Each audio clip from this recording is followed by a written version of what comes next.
Bom dia, irmãos e irmãs. Essa manhã nós começamos a oitava aula e última do nosso curso de Cosmovisão Cristã Aplicada.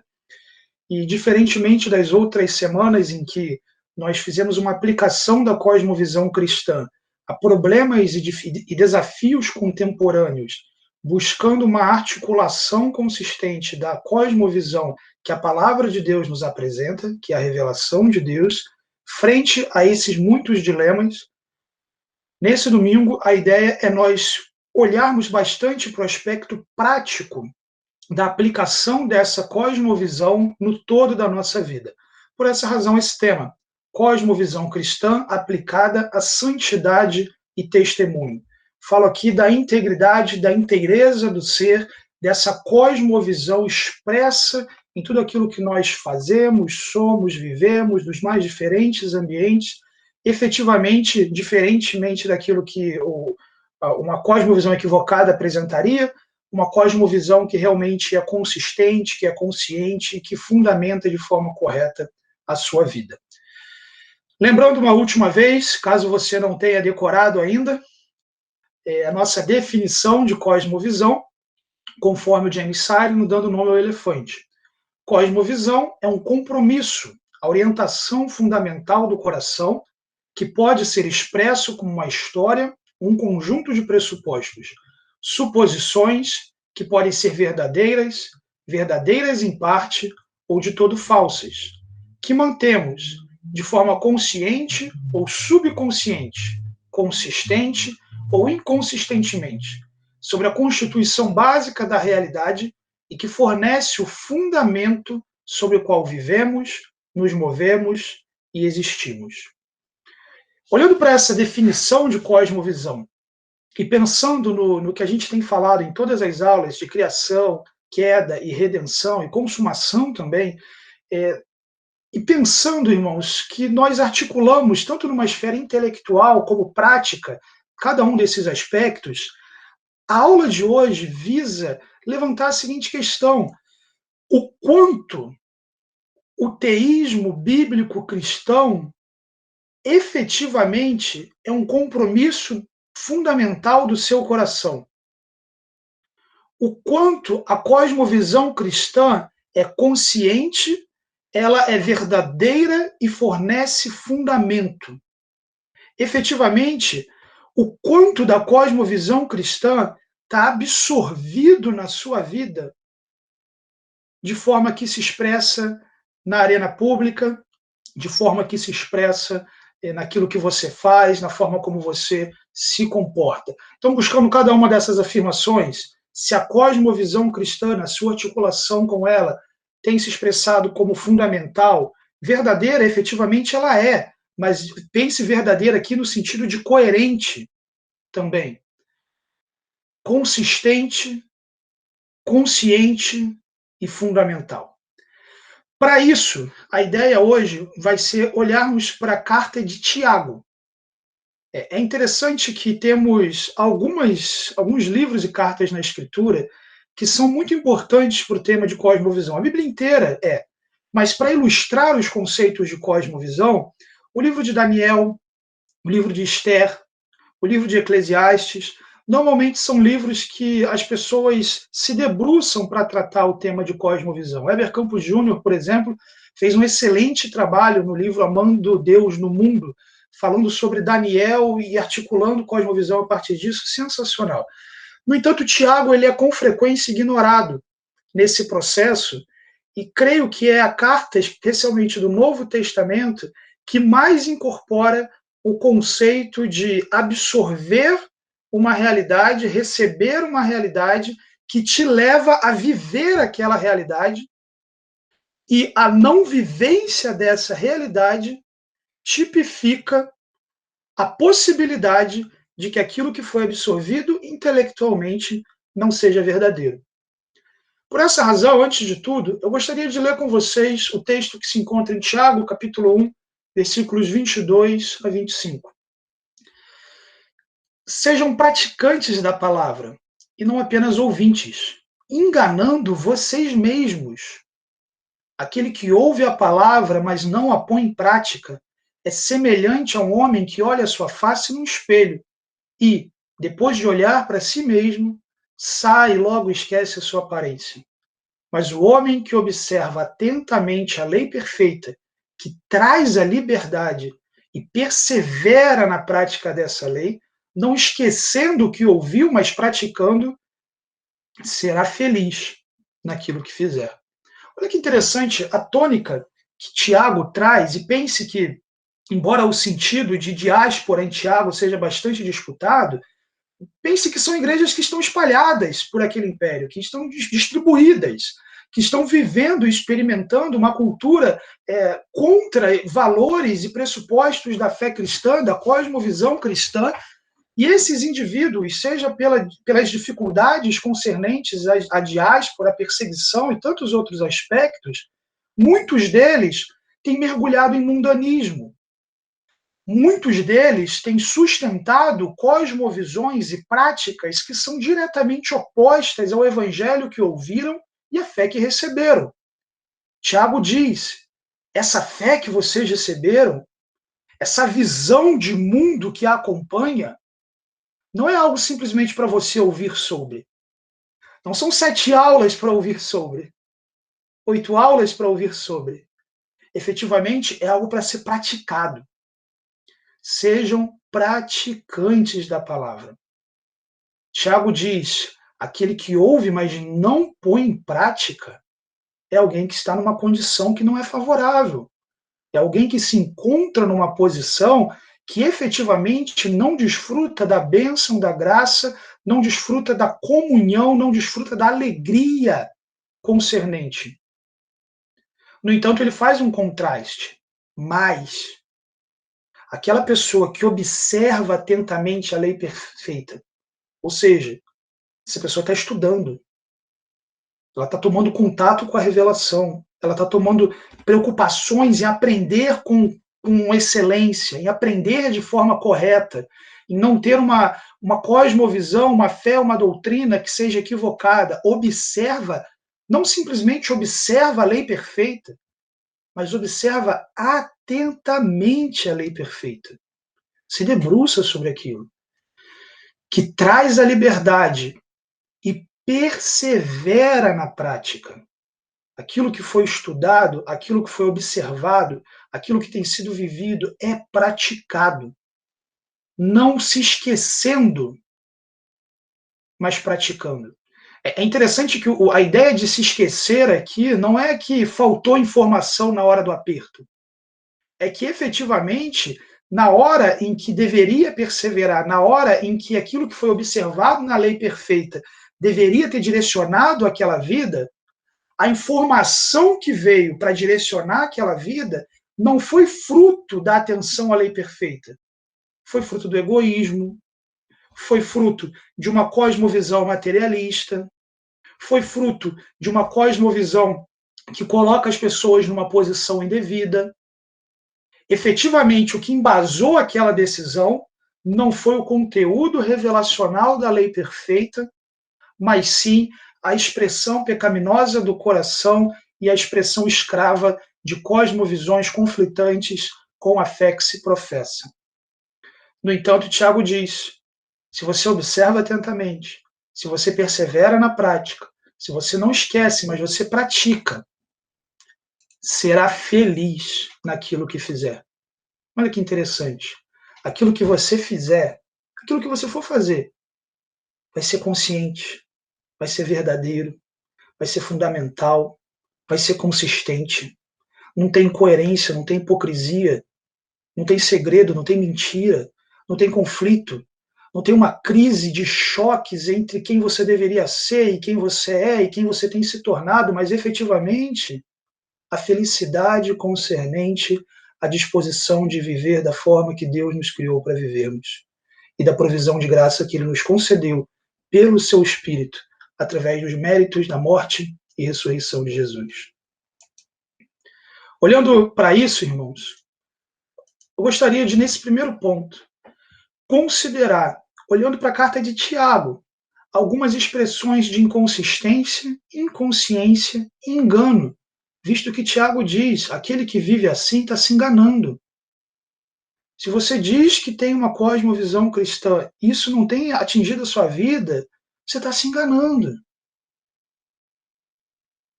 Olha o que o James Sire diz. O ponto é que a nossa cosmovisão não é rigorosamente o que podemos afirmar que ela é. Ela é o que se realiza em nosso comportamento. Vivemos a nossa cosmovisão ou ela não é a nossa cosmovisão? O que realmente mantemos, por exemplo, sobre a natureza da realidade fundamental, pode não ser o que dizemos. É muito fácil afirmar uma cosmovisão. No entanto, efetivamente, o que vivemos, o que praticamos, é o que vai expressar aquilo que está lá dentro, aquilo que está comprometido a nível do coração. Olhando para isso, Tiago faz um paralelo muito interessante e muito conhecido de todos nós entre a fé e as obras. E essa seria a primeira inconsistência de cosmovisão que nós observamos na carta de Tiago e, eventualmente, pode ser observado na vida de algumas pessoas. Tiago diz no segundo capítulo, versículos 17 a 19: Assim também a fé, por si só, se não for acompanhada de obras, está morta. Mas alguém dirá: Você tem fé, eu tenho obras. Mostre-me sua fé sem obras, e eu lhe mostrarei a minha fé pelas obras. Você crê que existe um só Deus? Muito bem. Até mesmo os demônios creem e tremem. Tiago diz que existe um tipo de cosmovisão que toma contato com informações sobre Deus e que é adequada até mesmo para um demônio. Um tipo de cosmovisão que conhece diversos aspectos da revelação, conhece diversos aspectos da verdade. No entanto, isso não atinge de forma alguma a vida daquela pessoa. A fé, se não for acompanhada de obras, está morta. Da mesma forma que a cosmovisão, se apresenta de forma inconsistente, também é morta.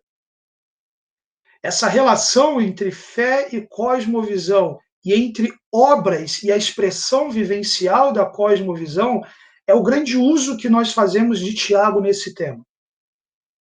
Assim como a fé sem obras é morta, a cosmovisão inconsistente também é. Você pode afirmar que ela é, no entanto, não necessariamente ela é. E deixa eu já abrir um paralelo aqui, gente, um parênteses, na verdade, como um consolo para o seu coração, desde já. A gente tem que apresentar o temor e tremor que devemos ter, mas também a graça e a misericórdia de Deus. A efetividade da completude e inteireza da cosmovisão cristã, todos nós estamos caminhando no alvorecer do justo como a aurora. Isso significa que, dia a dia, nós temos sido aperfeiçoados pelo Espírito de Deus, de modo que a lei perfeita tem se tornado mais consistente em nossas vidas. Isso, claro, se você tem caminhado com o Senhor. Se você não tem andado numa trajetória de incredulidade, de maturidade, mas efetivamente, se você tem caminhado, amado o Senhor, crescido, progressivamente você vai identificando determinadas áreas, determinadas expressões da sua vida que são conflitantes com a mente de Cristo. São conflitantes com o que Deus tem operado em nossas vidas, e nesses momentos são momentos de arrependimento, de confissão, de crescimento. Nenhum de nós, nesse momento, se encontra na perfeita execução da santidade. Isso não será possível nessa vida. No entanto, todos nós somos desafiados por Deus a, em tudo o que fazemos, na forma como pensamos, aquilo que produzimos, somos desafiados a fazer para a glória de Deus, na perspectiva de Deus, considerando a revelação de Deus. O que a gente está dizendo aqui é um padrão de vida cujo a revelação sequer influencia a direção dessa pessoa.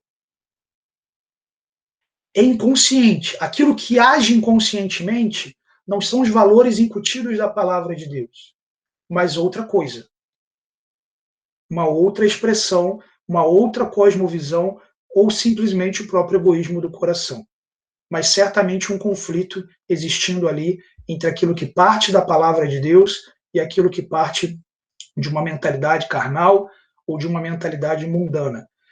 Tiago então desafia: mostre-me sua fé sem obras, eu lhe mostrarei a minha fé pelas obras. Não que cosmovisão e fé sejam a mesma coisa, não são. E não é isso que estamos falando aqui. Fé é uma coisa, cosmovisão é outra. No entanto, existem relações muito interessantes entre as duas, visto que nós recebemos a fé, Deus nos deu a fé, é o que Efésios capítulo 2, 8 e 9 diz. É graça, é presente de Deus. Ele nos deu a capacidade de crermos no Senhor. E quando fez isso e nos transformou, quando o Senhor nos salvou, é isso que nos habilitou efetivamente a ter uma cosmovisão cristã e a viver essa cosmovisão cristã. Do contrário, seríamos meramente legalistas, tentando viver a justiça de Deus à parte da justiça de Cristo. Mas é interessante pensar que esse paralelo entre a fé sem obras e a cosmovisão sem obras caminham sim lado a lado, visto que a fé, imbuída pela palavra de Deus, molda a nossa mente e influencia diretamente na nossa cosmovisão. Uma outra expressão que nós vemos em Tiago, e aqui, gente, nós vamos nos limitar à carta de Tiago, tanto para falar das inconsistências como da consistência. No entanto, pense na sua própria vida também. Pense no que tem sido desafiador para você nesse aspecto. E claro, creio que nós somos desafiados pela palavra de Deus naquilo que a própria palavra apresenta em relação a isso. Pense na soberania de Deus. O que a sua fé te informa a respeito da soberania de Deus? O que você crê sobre quem Deus é? Sobre Deus ser onisciente, saber de todas as coisas, passado, presente e futuro? O que você pensa sobre Deus ser o rei, governante de toda essa terra, onipotente, tendo todo o poder, não havendo lugar na criação, ou mesmo fora dela, pela qual o Senhor não esteja, Ele é onipresente. E quando você olha para essa soberania de Deus, como você faz planos? Como você lida quando as coisas dão errado? De que forma essa cosmovisão que nos apresenta um Deus criador e soberano, justo e redentor, como isso se expressa na nossa vida? Na inconsistência dos leitores de Tiago, isso se expressava em planos que, de forma inconsciente, desconsideravam abertamente a soberania de Deus. Veja, por exemplo, Tiago 4, 13 a 15. Ouçam agora, vocês que dizem, hoje ou amanhã iremos para essa ou aquela cidade, passaremos um ano ali, faremos negócios, ganharemos dinheiro. Vocês nem sabem o que lhes acontecerá amanhã, que é a sua vida. Vocês são como a neblina que aparece por um pouco de tempo e depois se dissipa. Ao invés disso, deveriam dizer, se o Senhor quiser, viveremos e faremos isso ou aquilo. É interessante que, como mais à frente Tiago vai colocar, aquilo que a gente fala mostra muito daquilo que efetivamente está no nosso coração. E inconscientemente e de forma inconsistente, a cosmovisão dos leitores de Tiago era que o controle que eles tinham sobre a própria vida deles era tal que a soberania de Deus e a brevidade da própria vida sequer eram considerados quando faziam planos.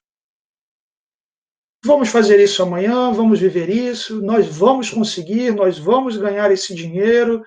Vocês nem sabem o que vai acontecer amanhã.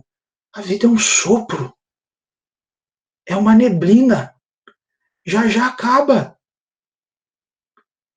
Mas ele coloca como que uma cosmovisão cristã se expressaria em relação ao futuro. Existe um Deus que quer ou não quer.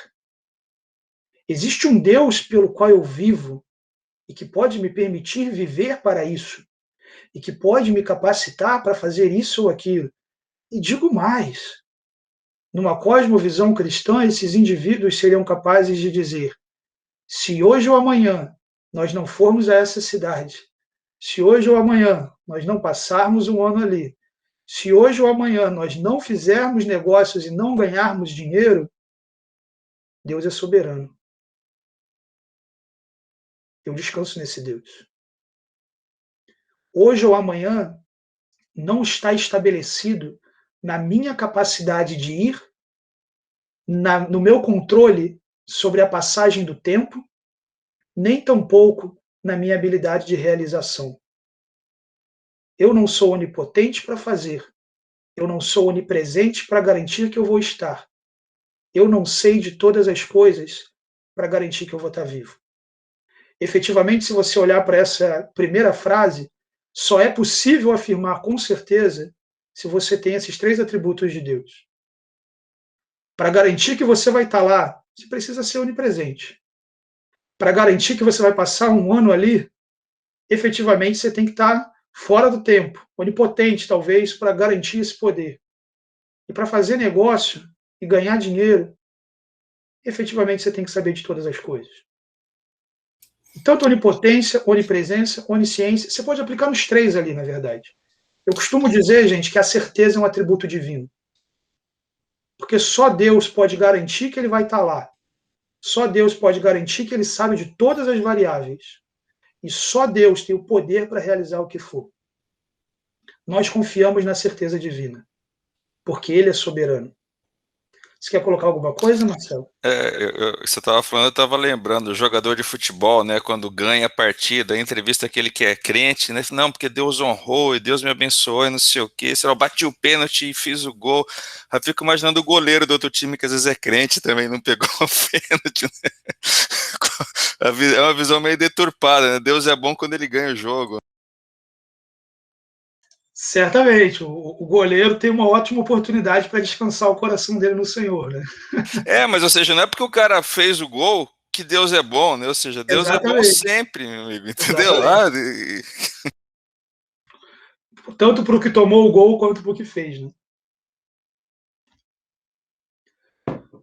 Veja também, Tiago, uma outra expressão de inconsistência, não somente do controle da própria vida e da soberania, mas até daquilo que deveria ser algo tão belo, tão poderoso e essencial na vida cristã. Mas até nisso a gente consegue pecar, que é a oração, como expressão de egoísmo. Tiago diz: vocês cobiçam coisas e não as têm, matam e invejam, mas não conseguem obter o que desejam. Vocês vivem a lutar e a fazer guerras, não têm porque não pedem. Quando pedem, não recebem, pois pedem por motivos errados, para gastarem seus prazeres. Que prazeres? Os prazeres que estão sendo cobiçados. Os prazeres pelos quais essas pessoas têm matado e invejado. E elas não têm conseguido isso pela sua própria mão, matando, invejando e cobiçando. E elas, obviamente, não têm conseguido isso através da oração.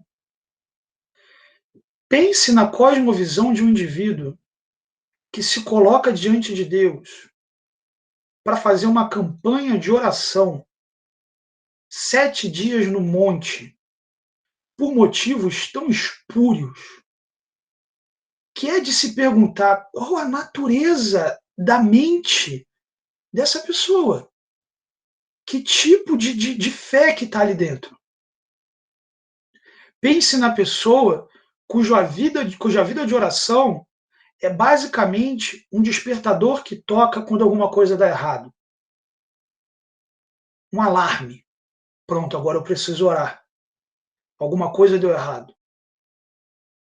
Tem uma expressão na tragédia grega que é muito interessante. A gente vê isso muito nos filmes ruins até hoje.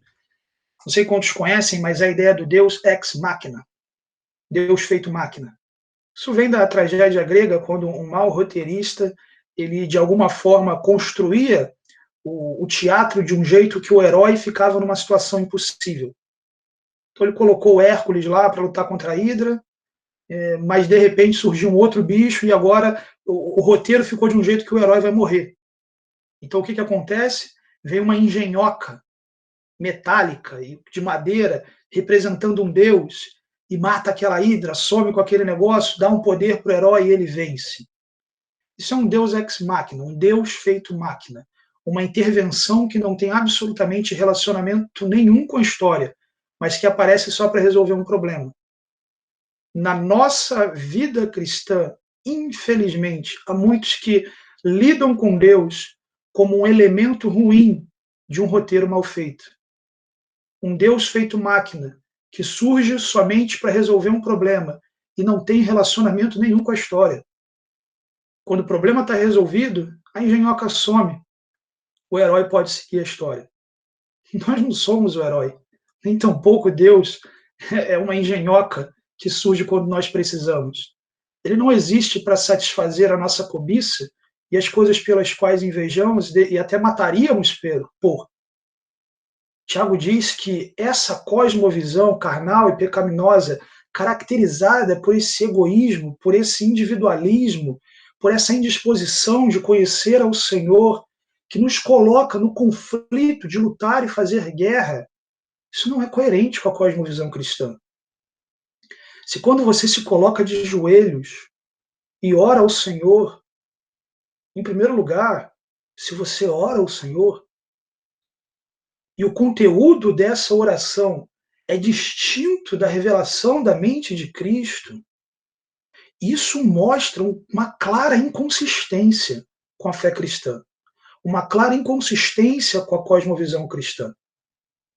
Tiago diz: vocês não têm porque não pedem, ou seja, pessoas cuja vida está totalmente pautada no próprio potencial de fazer acontecer, e no segundo grupo, os que pedem, ou quando pedem, não recebem, porque o conteúdo dessas orações é a mera satisfação dos seus prazeres e não o alinhamento ao supremo caráter de Deus, a aquisição da perspectiva divina, o conforto, paz e orientação que vem através da oração para aqueles que pertencem ao Senhor.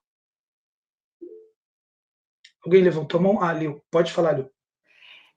Só para acrescentar, Nata, talvez também isso aconteça não apenas em relação ao conteúdo, mas também na má compreensão de que a oração, apesar de que nós podemos ter momentos específicos que oramos, ela deve fazer parte do nosso dia, uma relação com o Senhor, né?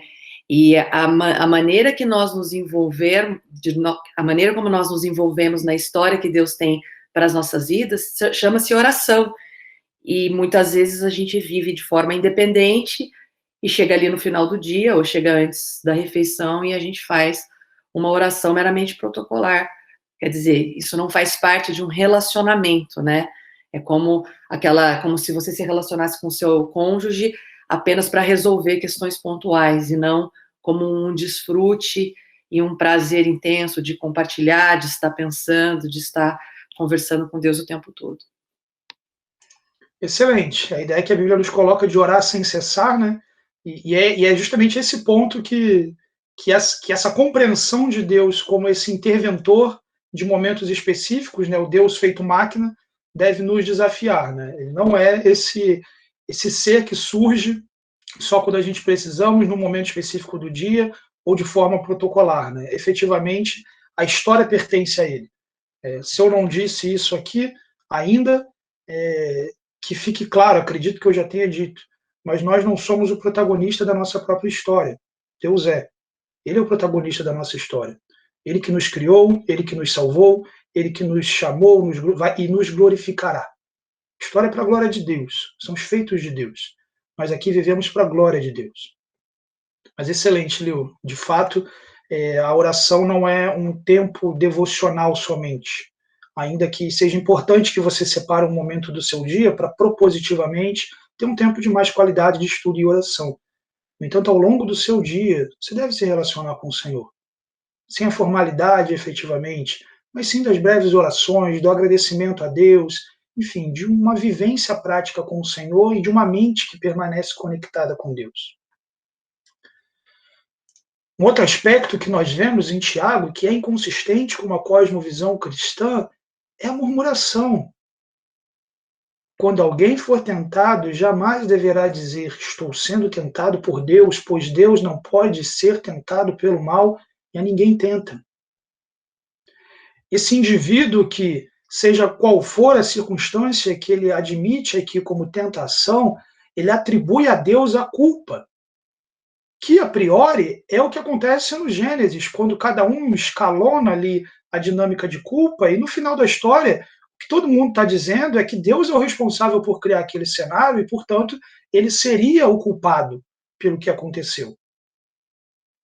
Quando murmuramos frente às provações e tentações, quando murmuramos frente às dificuldades da vida e aquelas situações em que nos vemos inclinados a pecar contra o Senhor e dizemos: por que Deus fez isso? Por que Deus me tentou desse jeito? Por que Deus está fazendo isso comigo? E aí, sabe o que a gente lembra? A gente lembra do Senhor Jesus, que padeceu na cruz. A gente lembra do sofrimento de Cristo, da sua paixão. A gente lembra daquele que nos chamou não para uma sala de aula, para sentar numa cadeira e ouvir ensinamentos. A gente lembra daquele que diz: quem quiser vir após mim, dia após dia, negue-se a si mesmo, tome a sua cruz e me siga. O Evangelho não consiste numa graça barata que te salva e te deixa como quer, mas sim, efetivamente, numa graça transformadora. Você vai continuar sendo tentado e provado, como veremos no versículo a seguir. Isso vai continuar caracterizando a nossa vida. A gente está livre do poder do pecado, sim, da culpa do pecado, sim, mas a gente vive num mundo em que a presença do pecado e o pecado residual no nosso coração ainda nos atinge. Isso está diretamente associado com uma visão materialista dos problemas. Nesse mesmo contexto, Tiago diz: meus irmãos, considerem motivo de grande alegria o fato de passarem por diversas provações, pois vocês sabem que a prova da sua fé produz perseverança. E a perseverança deve ter ação completa, a fim de que vocês sejam maduros e íntegros, sem lhes faltar coisa alguma. Se por um lado a tentação é aquilo que surge pelo fato de sermos pecadores e atraídos pela própria malignidade do nosso coração, a provação é enviada e permitida por Deus na finalidade de provar a nossa fé. Provar a nossa fé não para Ele. Deus sabe a qualidade da nossa fé. Provar a nossa fé para você. Provar para você que a sua cosmovisão é inconsistente. Provar para você que você precisa crescer naquela área. Provar para você que aquela caminhada que você está andando não é por ali. E mostrar para você que você precisa crescer. Por isso eu me alegro por passar por provações. Por isso o Tiago diz: alegrem-se por passarem por provações, porque isso produz perseverança, isso amadurece o cristão. E essa perseverança nos encaminha à maturidade, à integridade, a uma vida inteira, a uma cosmovisão consistente, a um discipulado maduro. No versículo 12, Tiago diz que é feliz aquele que persevera na provação, porque depois de aprovado, vai receber a coroa da vida que Deus dá, que Deus prometeu aos que o amam. Passar por dificuldades, problemas e provações nessa vida não lida simplesmente com questões dessa vida, mas com um amadurecimento progressivo para a glória de Deus que culmina numa coroa prometida, num galardão diante do Senhor. Por outro lado, esses indivíduos, e muitos deles, nessa circunstância, teriam uma visão meramente materialista dos problemas. Quando vem uma provação, a última coisa que surge no coração é a perspectiva de que Deus está agindo em minha vida, de que Deus está descortinando o meu coração. Às vezes a gente faz aquela oração, Deus, sonda o meu coração, vê se há em mim algum caminho mau, e a gente quer que Deus nos mostre isso, e parece que a gente quer que faça um download, né, que venha assim, pum, verdade, Deus colocou aqui a informação. Não é assim que vai acontecer. Efetivamente, você vai ser provado.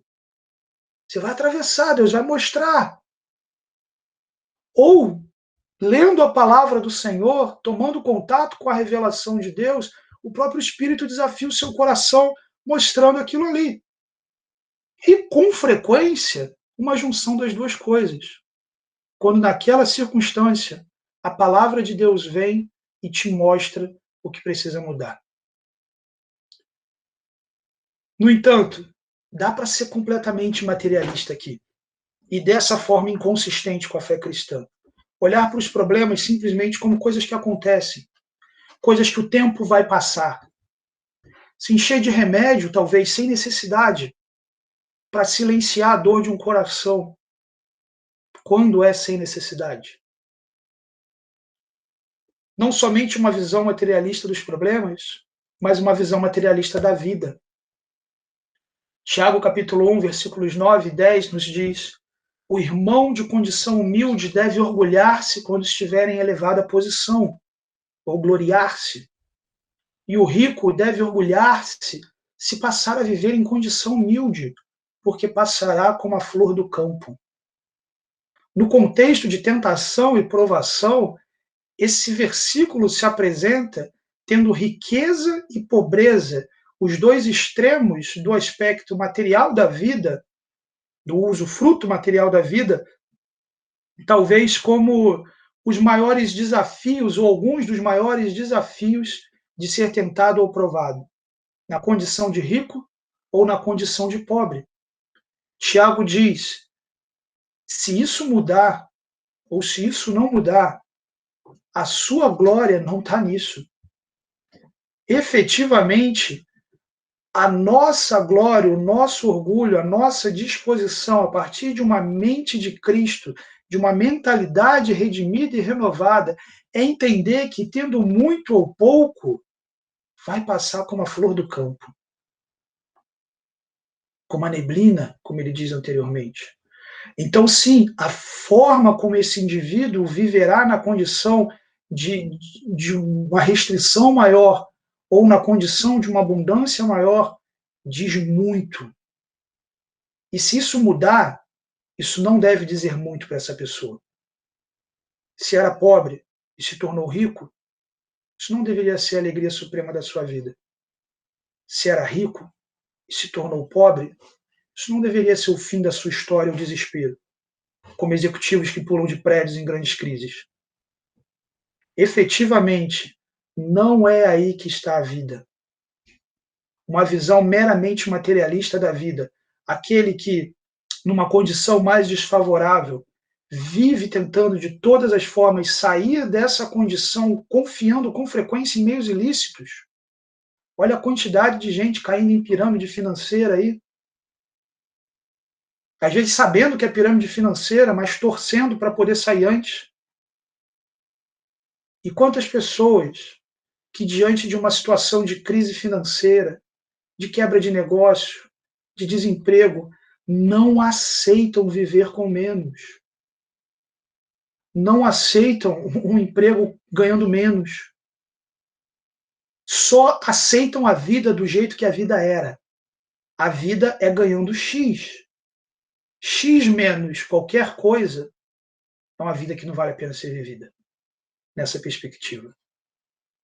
Essa visão materialista da vida, ela contrasta com a cosmovisão cristã que diz sim que essa vida vai passar como a flor do campo.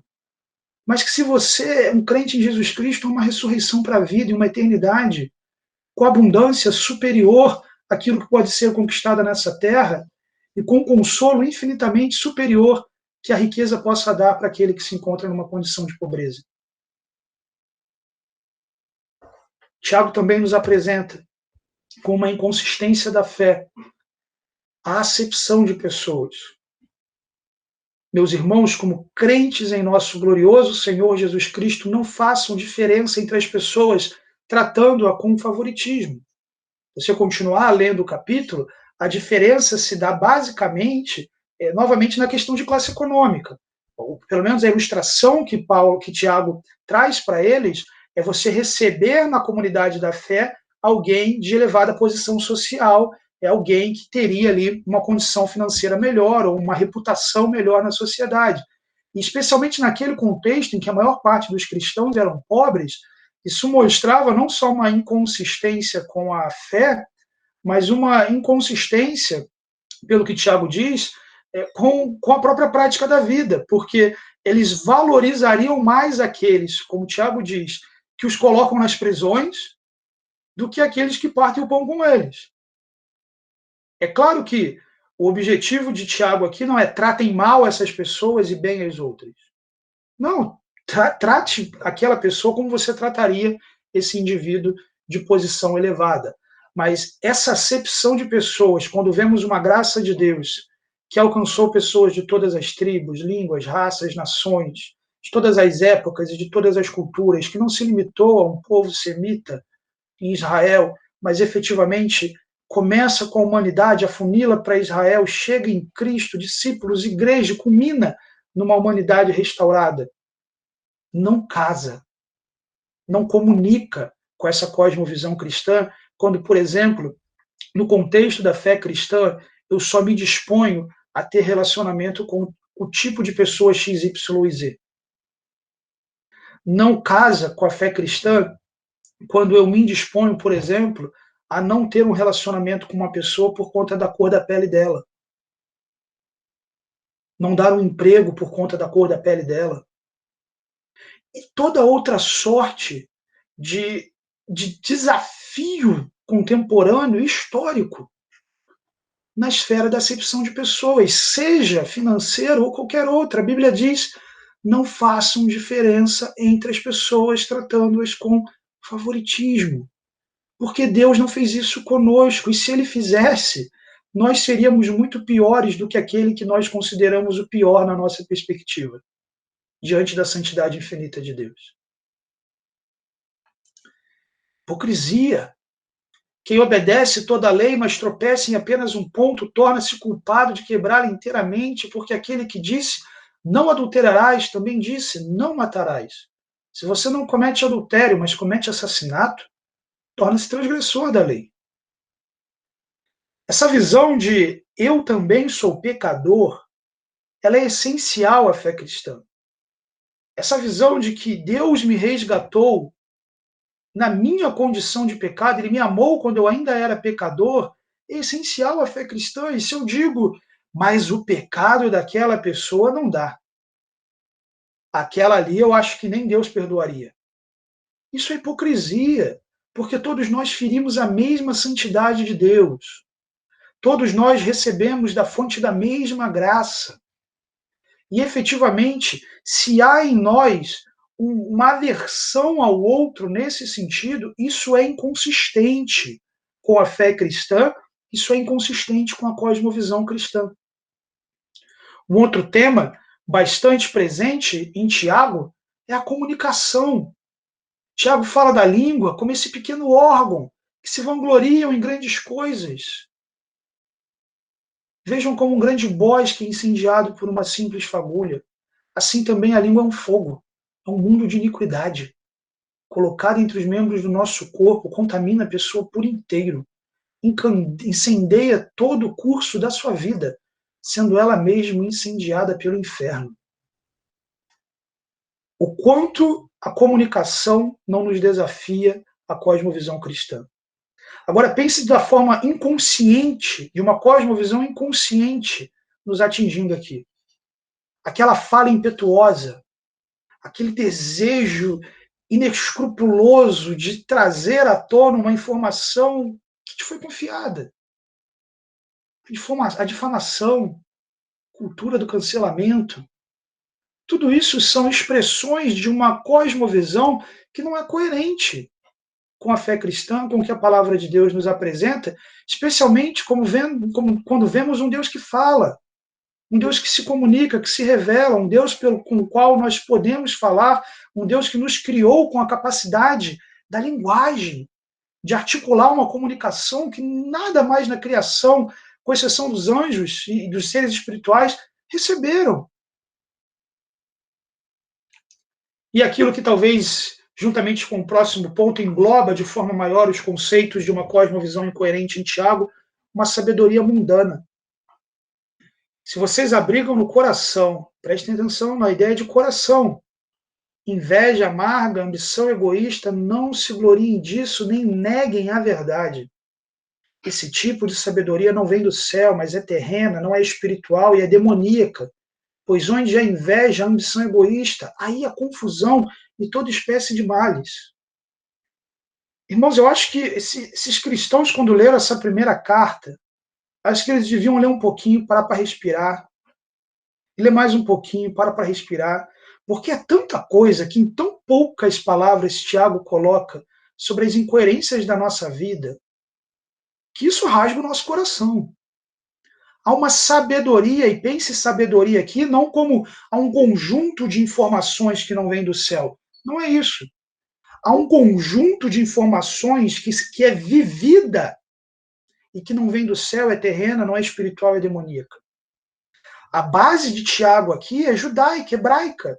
E a ideia de sabedoria é o Hokmah, a ideia do jeito prático de viver, que sugere, por exemplo, o contexto da navegação, a habilidade de um marinheiro de conduzir o seu navio por mares tempestuosos e com pedras, o jeito de Deus de viver.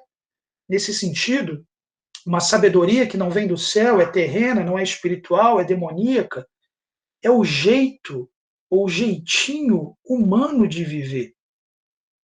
É o jeitinho terreno, espiritual e demoníaco de viver. É o jeitinho brasileiro. É o jeito mundano de resolver as coisas.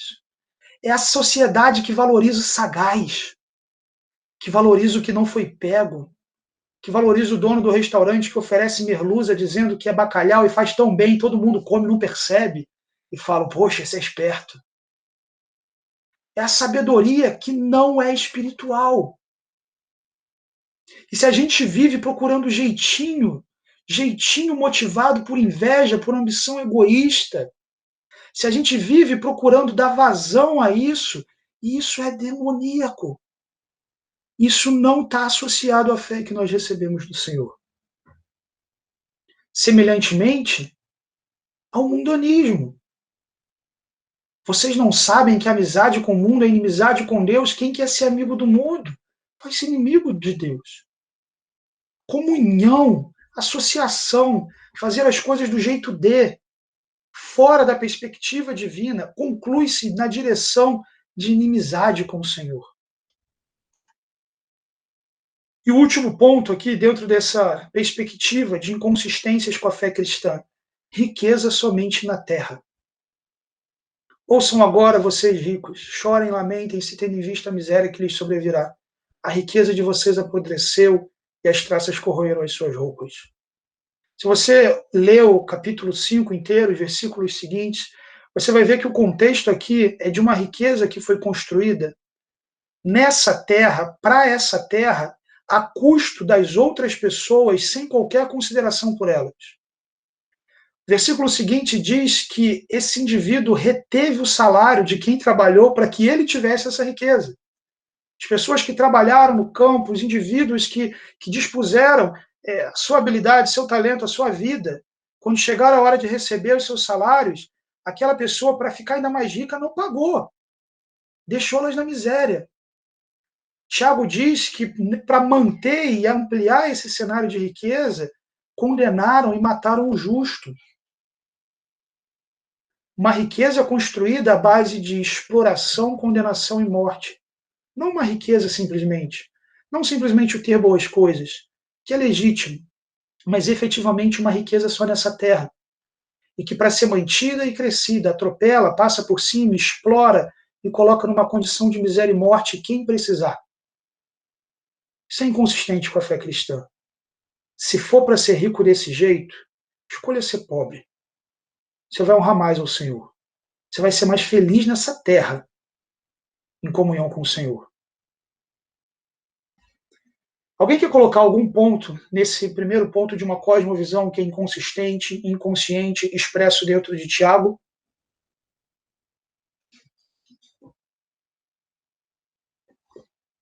Ok. Se é assim, irmãos, por outro lado, Tiago também nos mostra uma cosmovisão, uma vida que é embalada pela fé, uma fé que se expressa em obras e que é consistente, que é consciente e que fundamenta a vida. Por exemplo, no capítulo 2, versículo 22, a respeito da relação entre fé e obras, Tiago diz que a fé cooperou com as suas obras e pelas obras a fé foi aperfeiçoada. Não a natureza da nossa fé, nem tampouco a realidade da nossa fé, mas a produtividade da nossa fé e a revelação, sim, do fruto daquilo que foi semeado é demonstrado, é vivido pelas obras. Cooperou, é vivido, é aperfeiçoado uma fé consistente, cujas obras de fé, as obras que o Senhor Jesus diz para João que nós seríamos capazes de fazer obras até maiores. A expressão do fruto do Espírito em nós, a transformação pessoal, o amar ao Senhor com toda a força, com todo o entendimento, uma vida realmente vivida de forma consistente. Uma vida não somente para si, mas para o outro. Eu gosto bastante desse termo, que eu não sei se ele escondeu a fonte, mas quando eu ouvi, pelo menos o Devin Burke não deu outro dono. Mas ele fala bastante a ideia de vida outrocêntrica, centrada no outro, não em mim mesmo. Tiago 2,8 diz: todavia, se cumprirdes conforme a Escritura, a lei real, amarás ao teu próximo como a ti mesmo, bem fazeis. A fé cristã e uma cosmovisão cristã necessariamente, veja, necessariamente envolve o outro. Há uma infinidade de direções na palavra de Deus que envolvem o outro. E, sobretudo, o Senhor Jesus, que, como Filipenses capítulo 2 nos ensina, se fez carne, assumiu forma de servo, invadiu a nossa história. Teve misericórdia de nós. Essa vida focada no outro, essa vida que se preocupa com o outro, essa vida que está disposta a ter menos tempo, menos dinheiro e menos o que for, para que o outro seja agraciado de alguma forma, como uma expressão desse amor, expressa a realidade de uma cosmovisão que é consciente, que é consistente. Um segundo aspecto aqui dessa vida outrocêntrica é aquilo que nós hoje vivemos nessa cultura de melindre com uma dificuldade muito grande. Tiago 5, 19 a 20 diz: irmãos, se algum dentre vós se tem desviado da verdade, se alguém o converter, saiba que aquele que fizer converter do erro do seu caminho um pecador, salvará da morte uma alma e cobrirá uma multidão de pecados. Prestem atenção nisso aqui, gente. Existe uma infinidade de coisas que é muito bom que a igreja faça.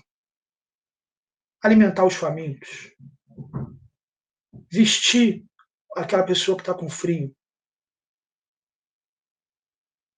construir escolas, construir hospitais.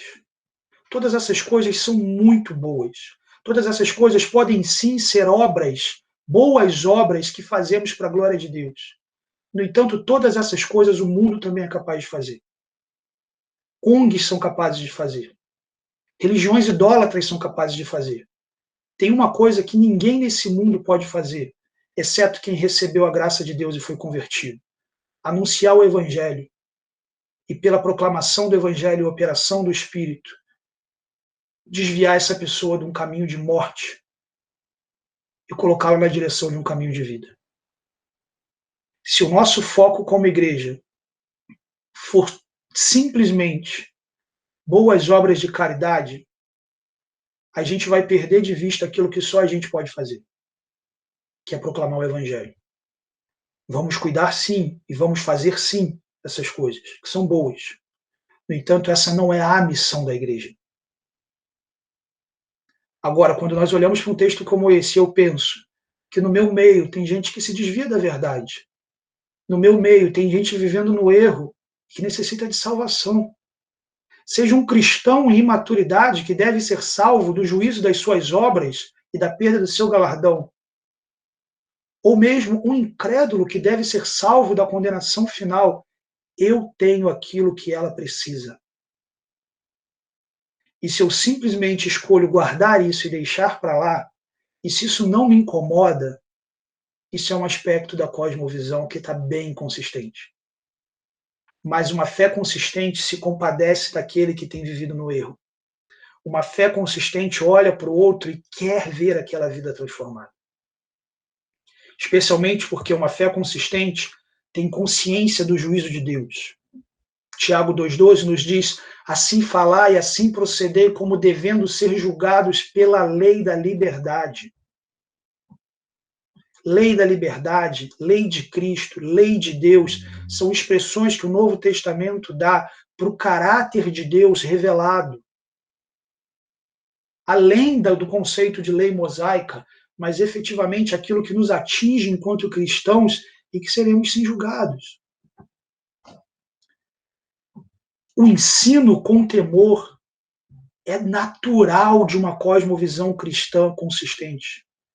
Tiago capítulo 3, versículo 1, introduz o contexto do que Tiago vai falar sobre a língua. Meus irmãos, muitos de vós não sejam mestres, sabendo que receberemos mais duro juízo. E logo a seguir ele começa a falar da língua. A grande questão aqui é a língua, embora a gente faça uma aplicação mais ampla disso, como fizemos aqui, mas o potencial da língua é muito destrutivo. Pense no potencial da língua destrutiva no contexto de ensino. O que Tiago está dizendo é, se você vai ensinar, entenda, o seu instrumento de trabalho é o mais perigoso do mundo. Aquilo que você vai falar, aquilo que você vai dizer, pode dar muito errado. Porque você está lidando com um membro que é terrível, que é profundamente incentivado pelo inferno, ele chega a dizer. Então não queiram todos ser mestres sabendo que receberemos mais duro juízo, tanto pela cobrança de responsabilidade pelo que foi dito e pelo que foi vivido por aquilo que foi dito, como também pela possibilidade de errar. Ensino com temor. Isso é muito sério numa geração que todo mundo é youtuber, tiktoker, e fala de tudo, e fala do que quer, e abre, faz a live, e fala um monte de abobrinha. Esses dias eu conversava com a Vitória de um garoto que foi adolescente com a gente, na verdade era menos de adolescente, pré-adolescente, quando nós éramos adolescentes no Rio de Janeiro, e ele agora influencer de fé cristã, falando um monte de coisa, e não tem conteúdo nenhum. Sem temor. Temos uma geração que fala de Deus sem temor. Temos uma geração que não entende que tomar a palavra de Deus na sua boca é algo muito sério. É de Deus, não é nossa. Ensinar sem temor é totalmente contra a cosmovisão de quem crê num Deus que é dono da sua palavra, num Deus que revelou a sua palavra, e numa palavra que tem autoridade, que é inspirada, que é direcionada pelo próprio Deus. Nesse sentido, uma comunicação por temor, com temor. Todos tropeçamos em muitas coisas, se alguém não tropeça na palavra, o tal é perfeito e poderoso também para resfriar todo o corpo. Numa cosmovisão cristã corretamente vivida, a língua é controlada e o corpo é refreado. Se fala com temor, se pensa antes de falar. É interessante, eu não sei quantos de vocês já fizeram intercâmbio ou viveram em outro país durante um período considerável. Eu não tive essa experiência, mas no seminário, conversando com uma pessoa, ela me disse algo bem interessante que eu marquei. Ela disse o seguinte: nossa, era muito engraçado, não lembro agora o país que ela foi. Ela falou, mas as pessoas me achavam muito sábia no país que eu estava. Né? Sempre que eu falava, as pessoas, nossa, mas você é tão sábia. E pensando nisso, ela falou, puxa, por que é diferente quando eu estou no Brasil e eu estou aqui? E aí ela chegou à seguinte conclusão, ela falou, é porque aqui eu preciso pensar para falar. como eu vou falar em outra língua, eu não falo tão diretamente, rapidamente, impulsivamente, como eu falaria aqui no Brasil. Como eu estou em outro país, eu dou, nem que sejam segundos, uma pensadinha para refletir naquilo que eu vou dizer para não falar errado. E, efetivamente, essa pensadinha de alguns segundos de quem está em um país estrangeiro deveria ser a nossa atitude de quem está peregrinando nessa terra, caminho da nossa pátria celestial. A nossa linguagem não é desse mundo. A nossa linguagem é do porvir. Mas nesse mundo, a gente fala com a língua desse mundo. E por essa razão a gente tem que tomar cuidado com o que a gente fala. E eu vou pensar no que eu vou falar como se eu estivesse falando uma língua estrangeira. E dessa forma, com esse temor, da mesma forma que você teme confundir uma palavra que deveria pedir batata frita com uma palavra que deveria pedir para você ir no banheiro, a gente deveria ter a preocupação e o temor de expressar com as nossas palavras aquilo que deveria glorificar a Deus daquilo que deveria pecar contra o Senhor. Se há uma sabedoria maligna, há também uma róquima, uma expressão, um jeito de Deus de viver que vem do alto, que é primeiramente puro, pacífico, moderado, tratável, cheio de misericórdia, de bons frutos, sem parcialidade, sem hipocrisia. O fruto da justiça semeia-se na paz para os que exercitam a paz. É o jeito de Deus de viver. Esse versículo eu considero o central aqui de Tiago, os versículos principais de Tiago. Aqui está encapsulada todo o conteúdo da carta. Isso é a sabedoria de Deus.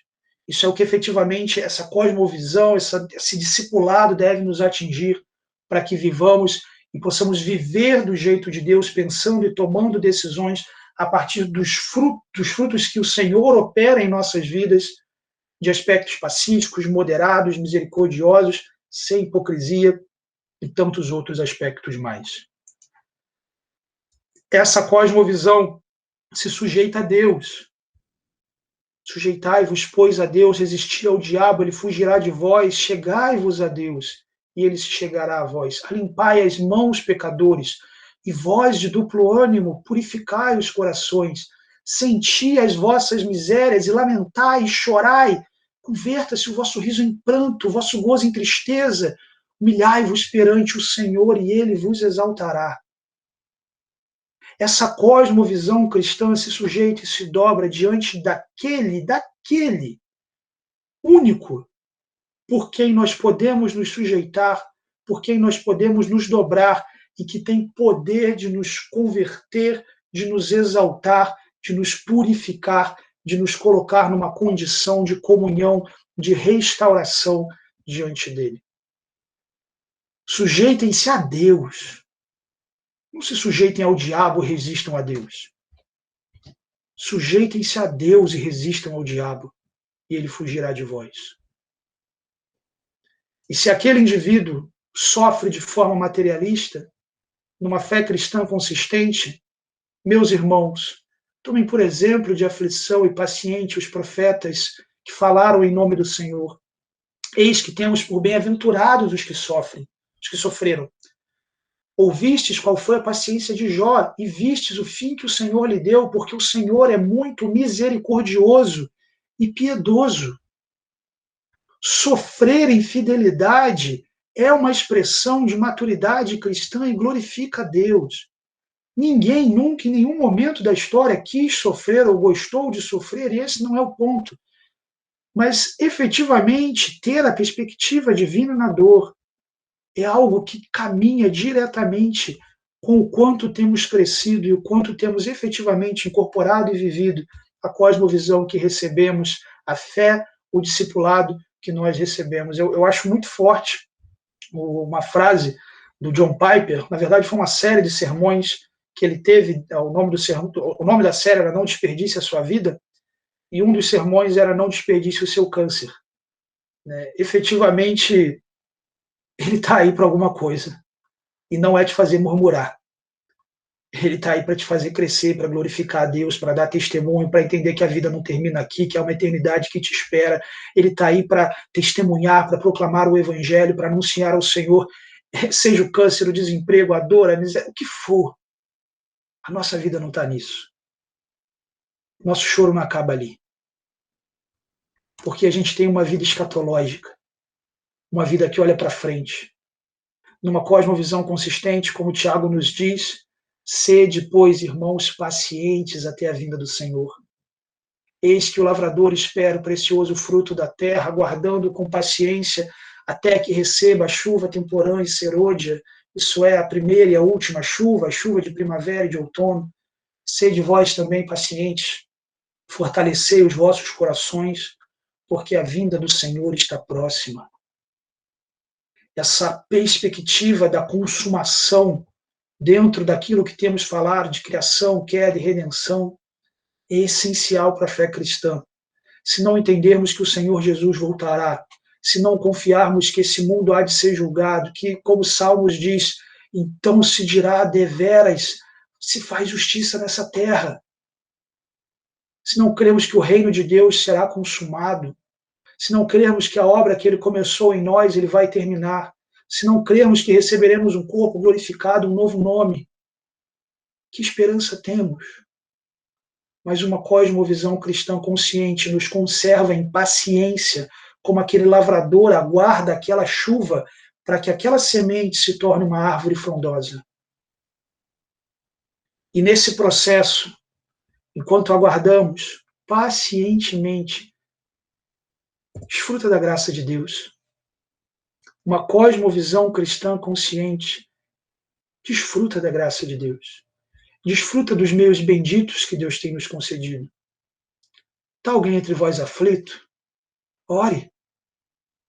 Está alguém contente? Cante louvores. Está alguém entre vós doente? Chame os presbíteros da igreja e orem sobre ele, ungindo-o com azeite em nome do Senhor. E a oração da fé salvará o doente. E o Senhor o levantará. E se houver cometido pecados, ser-lhe-ão perdoados. Confessai as vossas culpas uns aos outros, orai uns pelos outros para que sareis. A oração feita por um justo pode muito em seus efeitos. Uma cosmovisão mundana poderia dar soluções bem diferentes. Ansiedade para a aflição, orgulho para aquele que está contente, desespero e solidão na doença, obstinação no pecado, inclusive escondendo, sem confissão. Mas enquanto aguardamos o retorno glorioso do Senhor, desfruta da graça de Deus. Desfruta do fato de que você pode orar ao Senhor. Viva uma vida de oração com o Senhor. Desfruta do fato de que você pode cantar louvores ao Senhor elogiando os seus atributos benditos. Expressa a tua alegria para o Senhor. Você está doente? Você precisa de ajuda? Você não precisa viver sozinho. Você não precisa sofrer sozinho. Chama os presbíteros da igreja. Tem cristãos que Deus amadureceu para que esses cristãos contribuíssem para o aperfeiçoamento dos santos. É o que Efésios nos ensina. Você precisa de ajuda? Desfruta da graça que Deus te concede por meio da vida de outras pessoas. Ore com outras pessoas.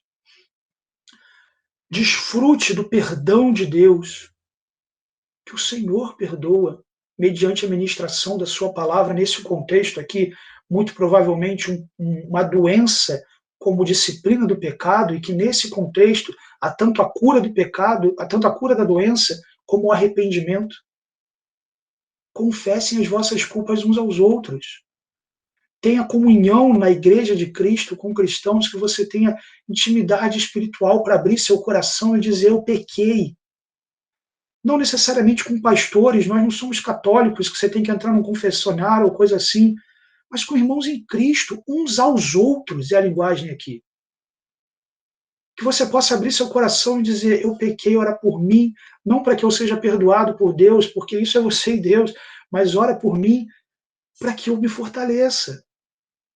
Me ajuda, me ensina. Orem uns pelos outros para que sareis. A intercessão faz parte da nossa vida com Deus, da nossa vida no contexto da fé cristã. Desfrute dessa oração, feita por um justo. Justo, irmãos, nós não seremos, mas efetivamente nós recebemos a justiça de Cristo, fomos declarados justos por causa da justiça dele.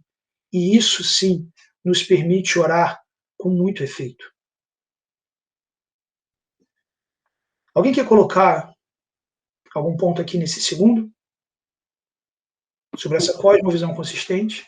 Natanael, eu só queria saber qual, não sei se é viável agora essa resposta ou não, ou depois no final você me responde, em relação a qual é o contexto de ungir com azeite, mas tudo bem, pode deixar para o Tá. final. Eu posso responder como um breve parênteses. A discussão é grande, tem uns 7 pontos de vista, talvez, diferentes em relação a isso. O que eu conservo é o uso simbólico.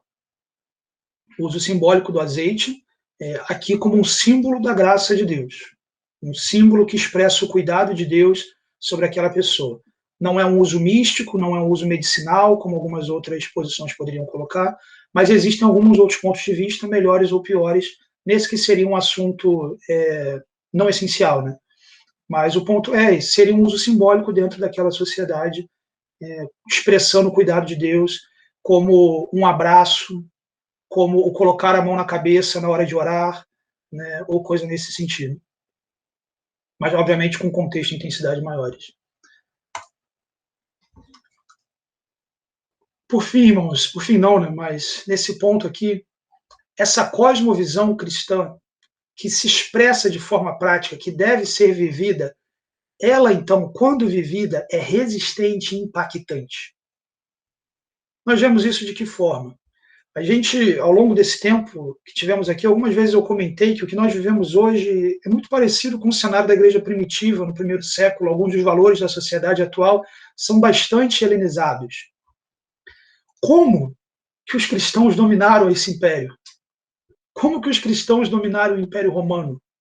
Como que dominaram o maior império que já viveu aqui, até hoje se diz, na esfera da política? Todo mundo quer ser Roma. Todo mundo quer fazer o que eles fizeram. As transformações que esse império operou no mundo são sentidas até hoje.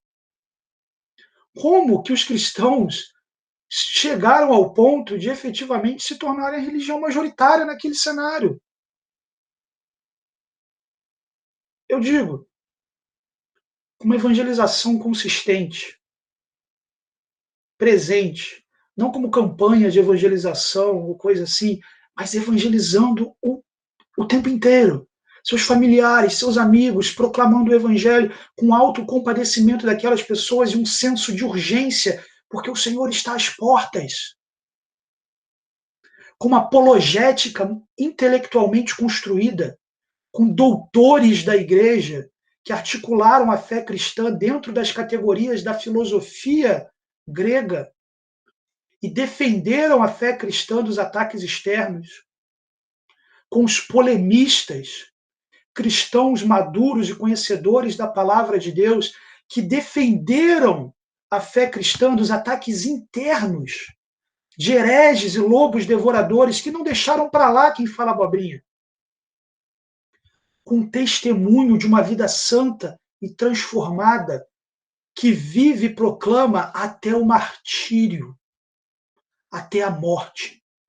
E quando diante do martírio, quando diante de ser lançado às feras, ou às toras incendiadas, quando diante da espada dos gladiadores, ao invés de murmurar e perguntar por que Deus, cantavam louvores e hinos ao Senhor.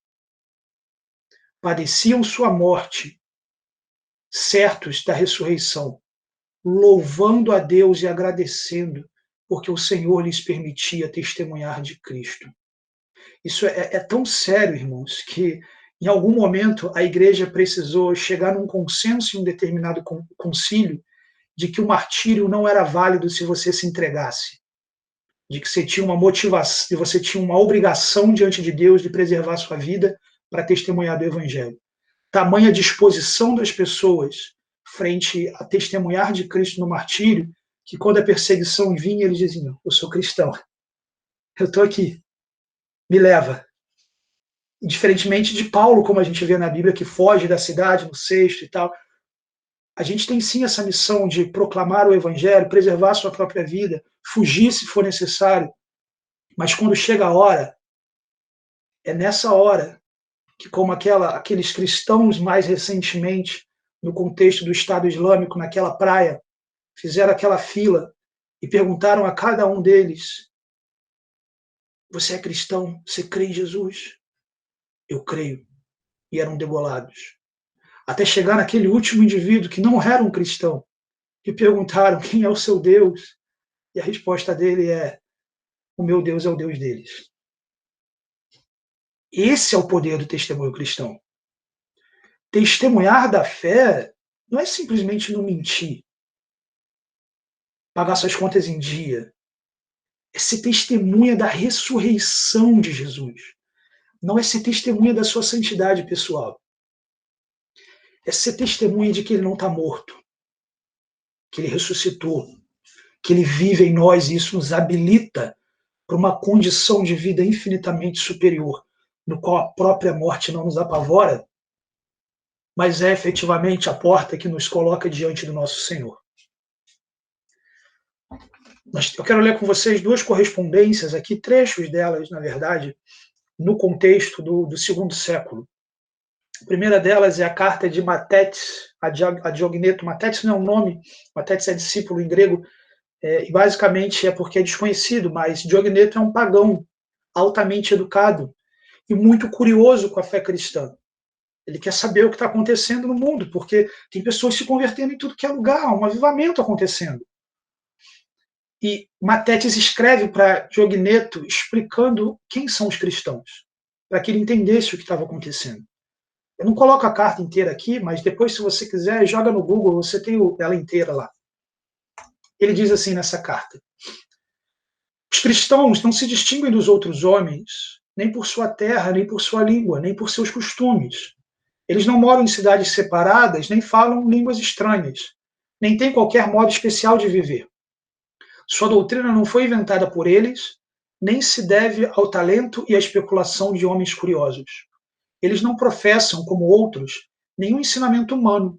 Pelo contrário, mesmo vivendo em cidades gregas e bárbaras, conforme a sorte de cada um, e adaptando-se aos costumes de cada lugar quanto à roupa, ao alimento e a todo o resto, eles testemunham um modo de vida admirável e, sem dúvida, paradoxal. Vivem na sua pátria, mas como se fossem estrangeiros. Participam de tudo como cristãos e suportam tudo como estrangeiros. Toda pátria estrangeira é sua pátria, e cada pátria para eles estrangeira. Casam-se como todos e geram filhos, mas não abandonam os recém-nascidos. Compartilham a mesa, mas não o leito. Vivem na carne, mas não segundo a carne. Moram na terra, mas têm a sua cidadania no céu. Obedecem às leis estabelecidas, mas com a sua vida superam todas as leis. Amam a todos e são perseguidos por todos. São desconhecidos e ainda assim condenados. São assassinados e desse modo recebem a vida. São pobres, mas enriquecem a muito. Carecem de tudo, mas têm abundância de tudo. São desprezados e no desprezo recebem a glória. São amaldiçoados, mas depois proclamados justos. São injuriados e, no entanto, bendizem. São maltratados e, apesar disso, prestam tributo. Fazem o bem e são punidos como malfeitores. São condenados, mas se alegram como se recebessem a vida. Os judeus os combatem como estrangeiros. Os gregos os percebem. E quem os odeia não sabe dizer o motivo desse ódio. Isso é um testemunho dos primeiros cristãos. Essa referência que está ali embaixo está errada, tá, gente? Isso ali eu esqueci de tirar. Isso é um testemunho dos primeiros cristãos. Isso é vida cristã, irmãos. Isso é o poder do evangelho no nosso coração. Só o evangelho faz isso. Essa cosmovisão consistente, consciente, essa cosmovisão que não é vivida hipocritamente, mas se expressa realmente como discipulado que recebemos do Senhor. É isso. Não é vingança, não é inveja, não é hipocrisia, não é maldade, não é os meus direitos. Mas é realmente a perspectiva da vida daquele que a graça de Deus nos alcançou por inteiro, que tem crescido e caminhado com o Senhor. Uma segunda correspondência curiosa, ela acontece entre Plínio, governador da Bitínia, e o imperador Trajano, o imperador romano. A gente não sabe por que Plínio escreve efetivamente para Trajano, mas ele está inquieto. Se você ler a carta inteira, é muito curioso, porque ele não sabe o que fazer, ele está pedindo ajuda para Trajano. Ele não sabe o que fazer porque tem um monte de gente sendo convertida na Bitínia. E ele quer saber como que ele julga os cristãos, como que ele condena os cristãos. E até para ficar, entre aspas, bem na fita, ele fala um pouco do que ele está fazendo. Ele fala sobre as diaconisas que ele torturou para poder obter informações sobre a fé cristã. Ele fala sobre a lista de nomes que ele recebeu para perseguir. E acredito que seja mentira o que ele fala no final da carta, justamente para ficar bem com o imperador, porque a consequência do que acontece na Bitínia realmente é a conversão do povo, mas ele dá a entender que as iniciativas de perseguição estão resolvendo um pouco a situação. Mas é interessante que ao dizer isso, ele diz para o imperador como que a coisa está.